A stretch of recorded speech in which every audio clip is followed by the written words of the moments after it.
Bien, après ce temps de louange, il fait toujours du bien.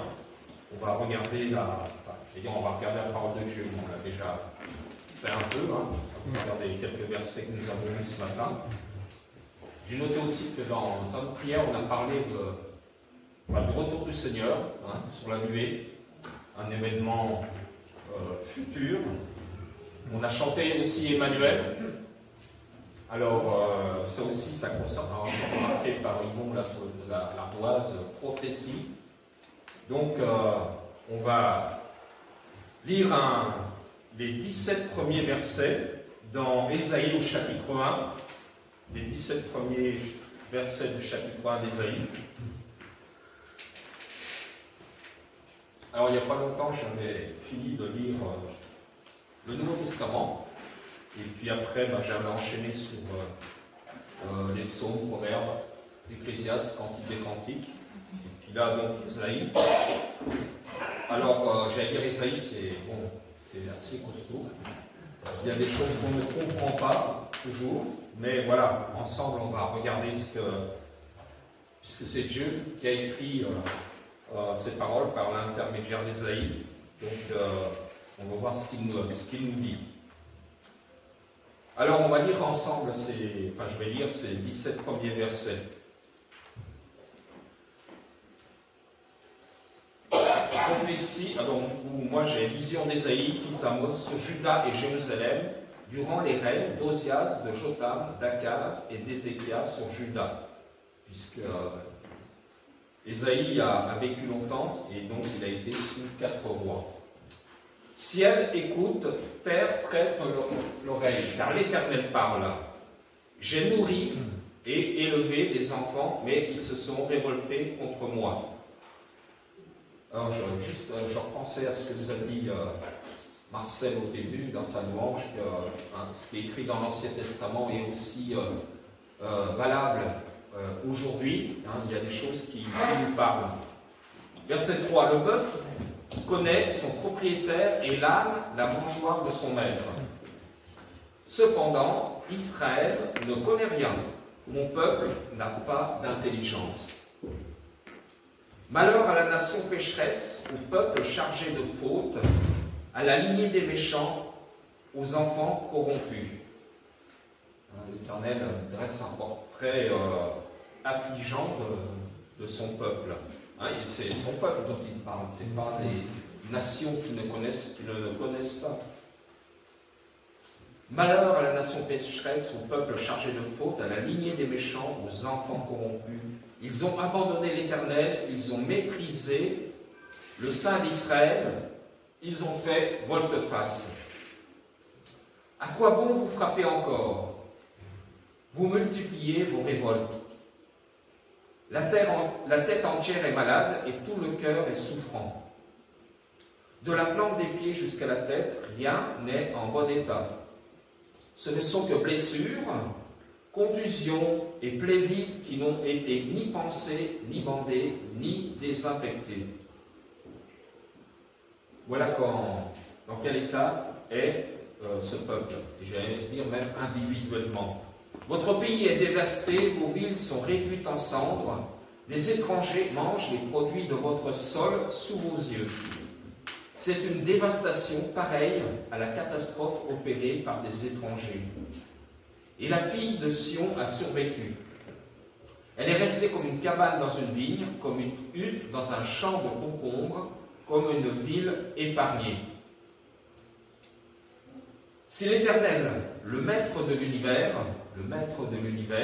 ne nous avait pas conservé un faible reste, nous serions pareils à Sodome, nous ressemblerions à Gomorrhe. Il y a un reste. Écoutez la parole de l'Éternel, chef de Sodome, prête l'oreille à la loi de notre Dieu, peuple de Gomorrhe. Que m'importe la quantité de vos sacrifices, dit l'Éternel. Je suis rassasié des holocaustes de béliers et de la graisse des veaux. Je ne prends aucun plaisir au sang des taureaux, des brebis et des boucs. Quand vous venez vous présenter devant moi, qui vous demande de piétiner ainsi mes parvis? Cessez d'apporter des offrandes illusoires. J'ai horreur de l'encens, des débuts de mois, des sabbats et des convocations aux réunions. Je ne supporte pas de voir l'injustice associée aux célébrations.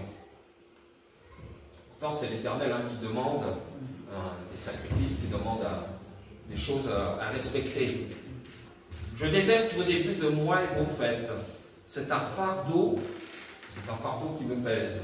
Je suis fatigué de les supporter. Quand vous tendez les mains vers moi, je détourne mes yeux de vous. Même quand vous multipliez les prières, je n'écoute pas. Vos mains sont pleines de sang. Je n'écoute pas. Parce que vos mains sont pleines de sang. Lavez-vous, purifiez-vous, mettez un terme à la méchanceté de vos agissements, cessez de faire le mal. Voilà, l'Éternel demande quelque chose de pratique. Apprenez à faire le bien, recherchez la justice, protégez l'opprimé, faites droit à l'orphelin et défendez la veuve. C'est des choses pratiques que demande l'Éternel. Alors on va s'arrêter là dans la lecture. Le verset 18 est intéressant, mais on verra ça une prochaine fois. Alors c'est Ésaïe qui parle à son peuple par l'intermédiaire de Dieu. Ésaïe occupe la première place des livres prophétiques dans ce qu'on appelle les éditions actuelles, comme dans la Bible hébraïque. Ésaïe est un grand prophète, il fait partie des grands prophètes. Mais aussi son livre, c'est le plus long. J'ai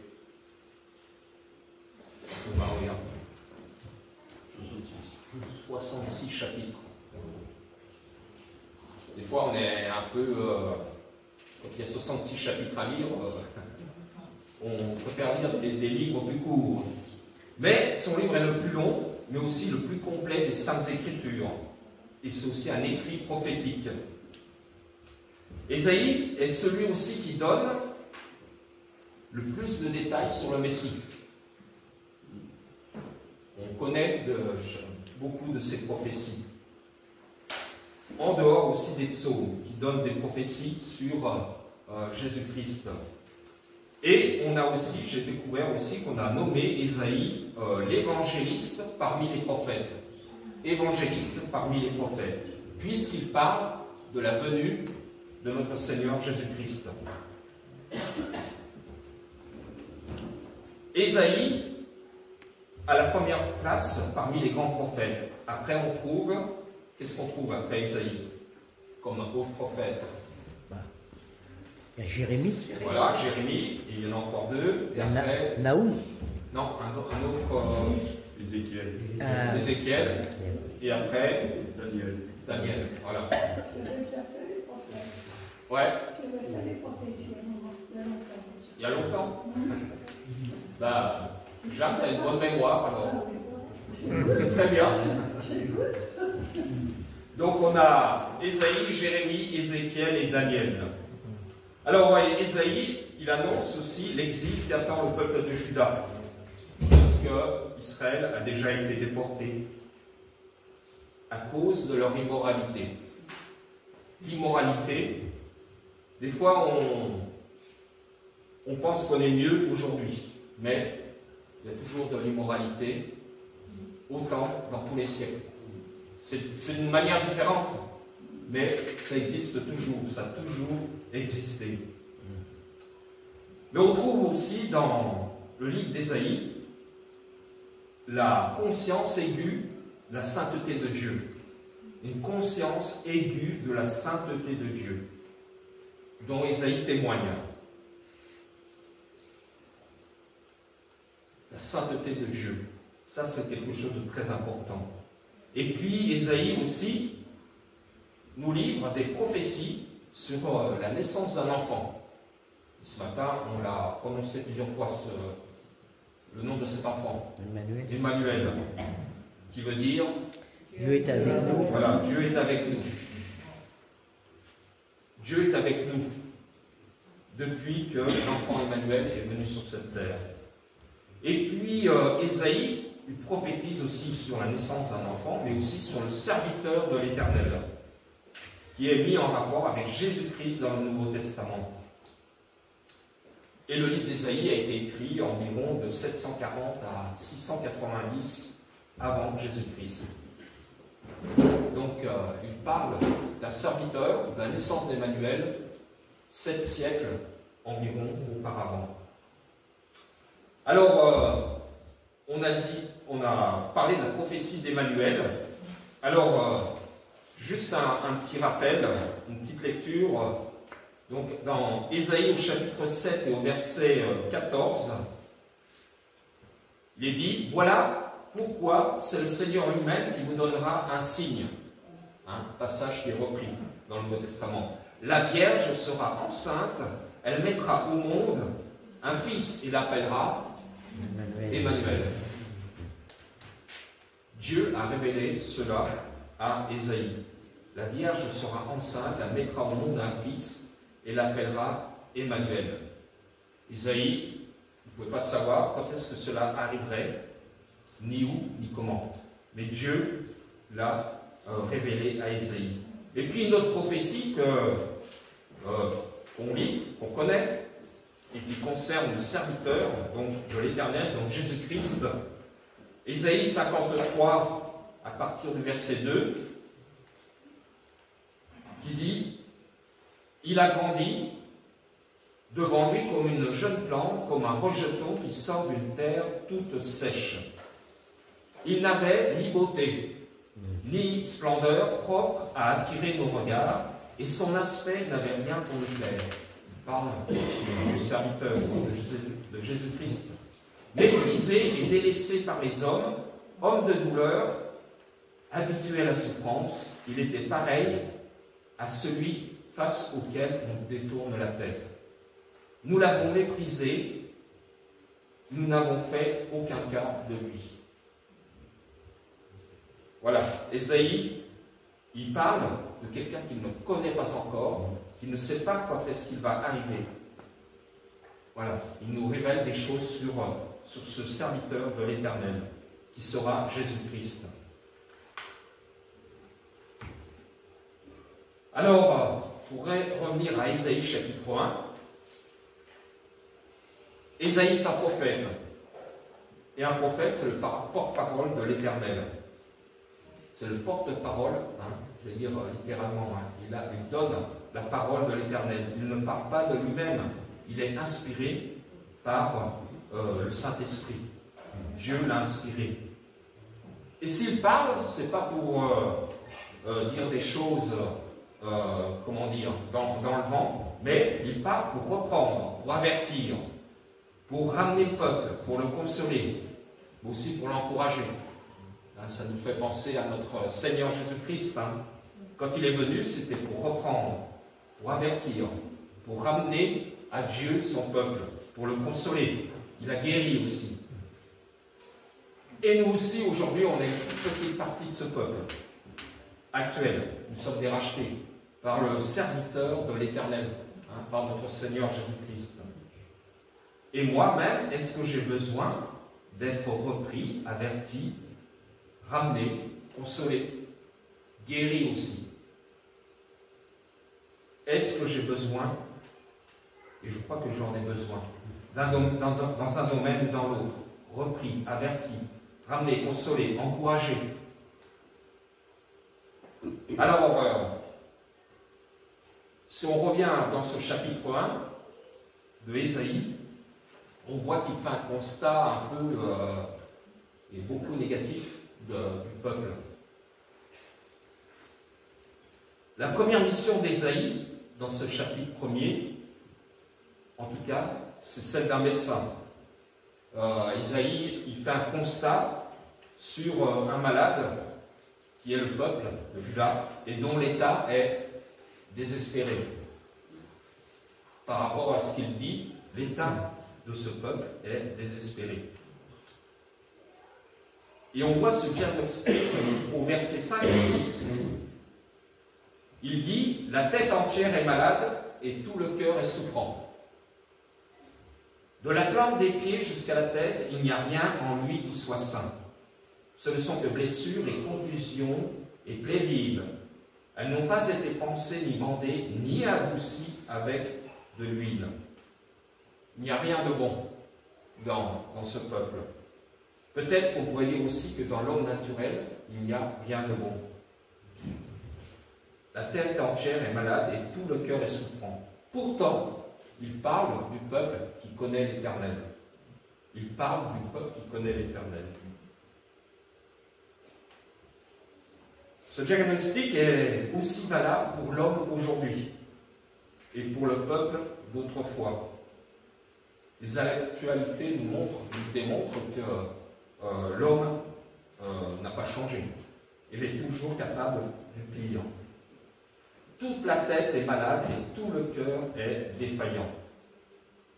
Et quand il dit que de la plante des pieds jusqu'à la tête, il n'y a rien en lui qui soit sain, la plante des pieds aussi, ça évoque la marche, la façon dont le peuple marche. L'intelligence de ce peuple qui connaît l'Éternel s'est corrompue en se détournant de Dieu. Un parallèle avec des paroles plus récentes qui sont dans le Nouveau Testament, qui sont de la part de l'apôtre Paul dans l'Épître aux Romains, au chapitre 1 et au verset 21. Romains chapitre 1 et verset 21. Passage qu'on peut mettre en parallèle. Car ayant connu Dieu, ils ne l'ont pas glorifié comme Dieu, ni ne lui ont rendu grâce, mais ils sont devenus vains dans leur raisonnement, et leur cœur privé d'intelligence a été rempli de ténèbres. Le peuple qui a connu Dieu, ayant connu Dieu, ne le glorifie pas, ne lui rend pas grâce. Ils sont devenus vains dans leur raisonnement, et le cœur privé d'intelligence a été rempli de ténèbres. On peut voir un peu plus loin que pourtant le peuple, comme on l'a lu, il honore l'Éternel. Mais les affections pour Dieu manquent totalement. Il n'y a pas ou plus de vrai amour pour Dieu. Mais elle se manifeste quand même, cet amour, entre guillemets, de manière hypocrite par les rites. Au verset 11, il est dit « Que m'importe la quantité de vos sacrifices, dit l'Éternel. Je suis rassasié des holocaustes de béliers et de la graisse des veaux. Je ne prends aucun plaisir au sang des taureaux, des brebis et des boucs. » L'Éternel a institué des sacrifices. Il fallait faire pour le pardon des péchés du peuple. Mais là, l'Éternel, on dirait, il en a marre de ce simulacre de sacrifice. Cessez d'apporter des offrandes illusoires. J'ai horreur de l'encens, des débuts de mois, des sabbats et des convocations aux réunions. Je ne supporte pas de voir l'injustice associée aux célébrations. Il y a de l'injustice. Il y a la célébration, comme l'Éternel l'a ordonné, l'a institué, mais de manière injuste. Puisque le pauvre, la veuve, l'orphelin ne sont pas pris en compte. Je déteste vos débuts de mois et vos fêtes, c'est un fardeau qui me pèse. Je suis fatigué de les supporter. Le peuple est infidèle. Mais Dieu, quand même, il persévère envers Israël, envers Juda.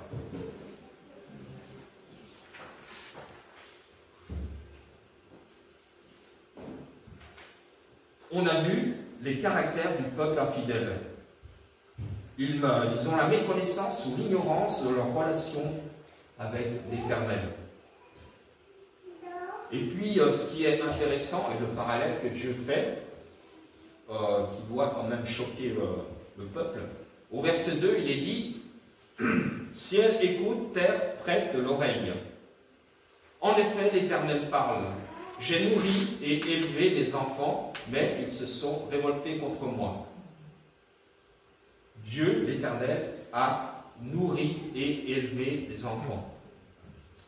Et puis verset 3, il est dit, le bœuf connaît son propriétaire et l'âne la mangeoire de son maître. Cependant, Israël ne connaît rien. Mon peuple n'a pas d'intelligence. Dieu fait le parallèle avec deux animaux. Ce sont des animaux, on pourrait dire le bœuf et l'âne, sans trop d'intelligence. Mais, pourtant, ces animaux sans trop d'intelligence, ou sans intelligence, ils reconnaissent leur maître. Ne serait-ce que par la crèche, la nourriture qu'ils leur dispensent.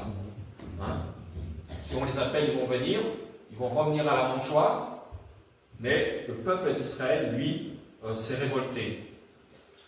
Ils se sont révoltés contre l'Éternel. Ils ne connaissent plus Dieu et ses bienfaits. La corruption est une chose qui les marque. Et pourtant, ils sont fils de Dieu. Ils sont marqués par la corruption.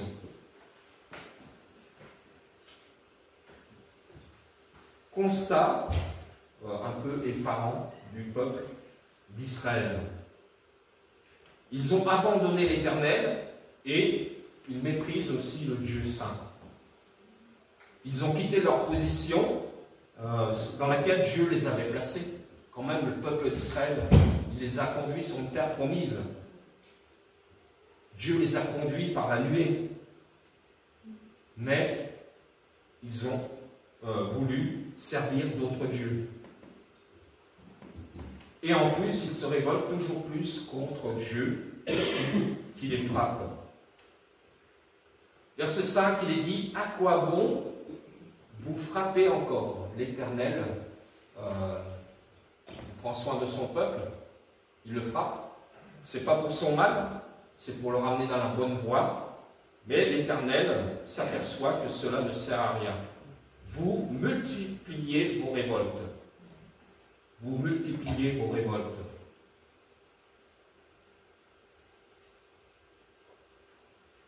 Au verset 6, plus rien n'est bon. De la plante des pieds jusqu'à la tête, rien n'est en bon état. Rien n'est en bon état. Il n'y a plus rien à attendre d'eux. Il n'y a plus d'amélioration possible. Et il n'y a plus de remède. Donc c'est l'extrémité pour le peuple. Quelles sont les conséquences de cela? C'est que le pays est dévasté, au verset 7. Vos villes sont réduites à cendres, des étrangers mangent les produits de votre sol sous vos yeux. C'est une dévastation pareille à la catastrophe opérée par des étrangers. Dieu met des étrangers sur le territoire du peuple. Le pays est dévasté, les villes sont réduites en cendres. Le peuple va être déporté. Et l'Éternel, il interpelle encore sans arrêt son peuple. Dieu les a livrés entre les mains des étrangers. Pourtant, il y a encore un reste.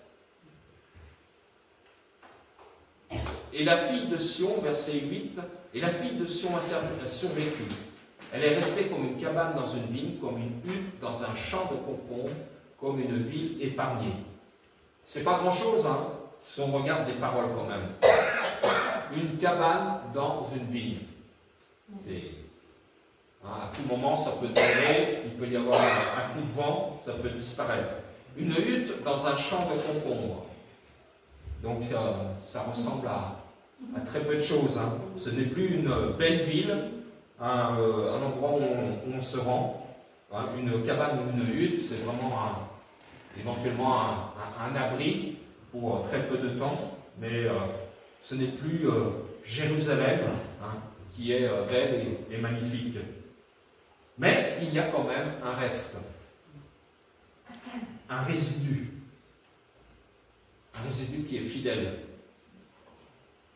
Parfois, on peut se sentir, comment dire, un peu, j'allais dire, isolé, hein, même si on est 20 ou 30 ou 40 à se réunir, au milieu de, j'allais dire, au milieu de la ville, au milieu de notre, j'allais dire, région. Voilà, on est des petits points à différents endroits, on se sent fait, mais voilà, Dieu est avec nous, il nous connaît. Nous sommes un petit résidu, mais ce résidu qui est fidèle, qui tient bon. Israël était une grande nation, et là on voit qu'il ne reste qu'un petit résidu. C'est bien un peu pour l'Éternel, hein, par rapport à ce qu'il a fait. Dieu avait confié une grande mission à son peuple, mais voilà, il a défailli.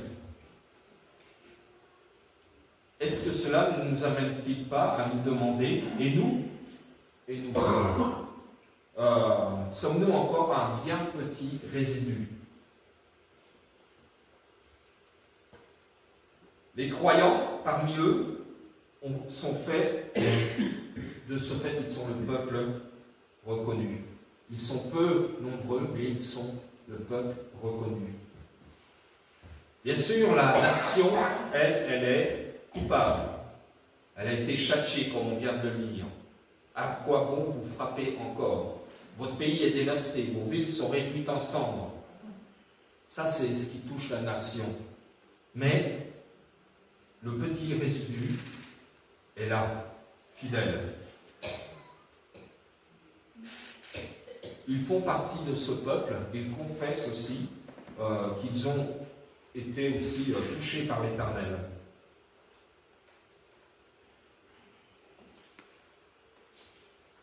Versets 10 à 17, il y a des formes religieuses, comme on a lu. Hein, des formes religieuses. Mais il n'y a ni vie ni sainteté. Et même l'Éternel va haïr. Dieu, l'Éternel, haït les choses qu'il a ordonnées. C'est quand même grave. Parce que le peuple, le cœur du peuple s'est éloigné de lui.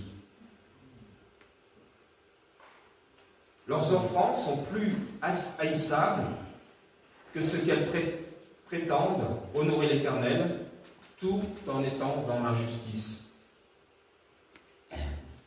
Dieu a mis en place des rites pour le péché, le pardon des péchés.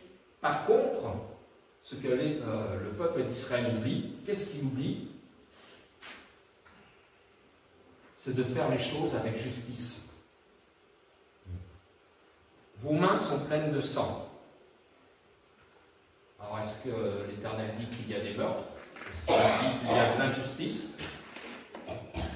Ce que demande l'Éternel, il est simple, au verset 16. Lavez-vous, purifiez-vous, mettez un terme à la méchanceté de vos agissements, cessez de faire le mal. L'Éternel aussi peut nous dire cela. Mettez un terme à la méchanceté de vos agissements, cessez de faire le mal. Apprenez à faire le bien. On a constamment besoin d'apprendre à faire le bien, à rechercher la justice aussi, à protéger l'opprimé, à faire droit à l'orphelin et à défendre la veuve. Des choses simples, hein, qui montrent la justice de Dieu. La loi, qu'est-ce qu'elle exige? C'est de cesser de faire le mal et d'apprendre à faire le bien. C'est assez simple. Cesser de mal faire et apprendre à bien faire. Et surtout, et avant tout, à marcher dans l'amour du prochain. Ce qu'on vient de lire. Protégez l'opprimé, faites droit à l'orphelin, défendez la veuve. Israël est appelé à se laver, à se purifier, en cessant de faire le mal et à apprendre à bien faire. Mais on verra aussi plus loin que l'Éternel aura besoin d'accomplir son jugement sur le peuple, parce qu'il ne peut pas le faire de lui-même. Est-ce que de moi-même, je peux me laver? Je peux me prendre la bouche. Mais lavez-vous. Est-ce que le serviteur de l'Éternel, dont j'ai parlé tout à l'heure, Jésus-Christ, peut me laver? Je ne peux pas faire enlever mes péchés de moi-même. Il y a des rites, mais c'est le serviteur de l'Éternel, Jésus-Christ, qui peut me laver. C'est lui qui peut me purifier. Il l'a fait à la croix, et on l'a rappelé par la Sainte Seine. Jésus-Christ peut me laver, me purifier. Par contre, il faut que je fasse attention à mes agissements. Mettez un terme à la méchanceté de vos agissements. Cessez de faire le mal. Donc je suis invité à faire le bien. Apprenez à faire le bien, à rechercher la justice. Si cela occupait la pensée de nos dirigeants, de tout le monde, de nos voisins, de nos peut-être collègues de travail, de ceux que nous rencontrons, voilà, il y aurait bien plus de justice sur cette terre. Apprenez à faire le bien, recherchez la justice, protégez l'opprimé, faire droit à l'orphelin, défendez la veuve. Voilà ce qui nous concerne aujourd'hui. Cela est écrit il y a 2700 ans, mais c'est toujours d'actualité. Agir pour le bien, laisser le mal de côté. Rechercher la justice. Des fois, rechercher la justice, parfois on est mal vu autour de nous. Parce qu'on dit de nous, oh, ben, tu es trop juste, tu devrais faire ceci ou cela, ou contourner. Mais Dieu nous demande de rechercher la justice, de faire le bien. Et puis, dans notre société, on commence, et même dans les actualités, je ne sais pas si vous suivez un peu, on parle d'antisémitisme. On a eu cette histoire il n'y a pas longtemps d'affiche, et donc on voit encore que le peuple, le cœur de nos contemporains, ne change pas. Il y a toujours du racisme, il y a toujours le fait de faire valoir ses droits et de regarder l'autre d'une certaine manière parce qu'il ne nous ressemble pas, parce qu'il vient d'ailleurs. Faites droit à l'orphelin, défendez la veuve. Donc, prenons cela pour nous, luttons pour cela, et puis pour demander à notre Seigneur Jésus-Christ de nous laver, de nous purifier, pour justement pouvoir défendre le bien, bien agir pour lui, de laisser le mal de côté, parce que notre nature humaine aussi veut nous entraîner vers le mal. Dieu nous aime.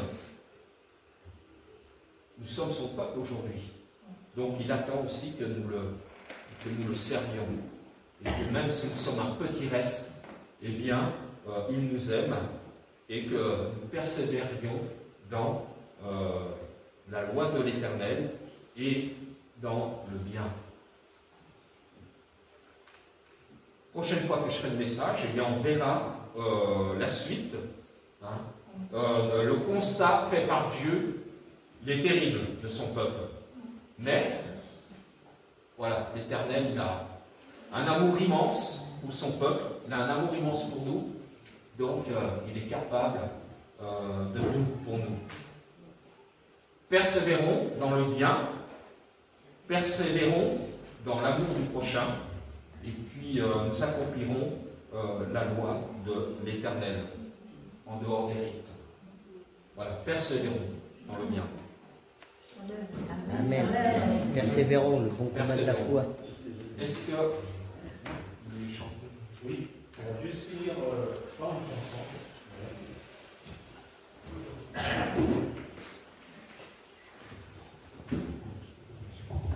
Michel, persévérons le bon combat de la foi. Ouais.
Dieu est avec nous.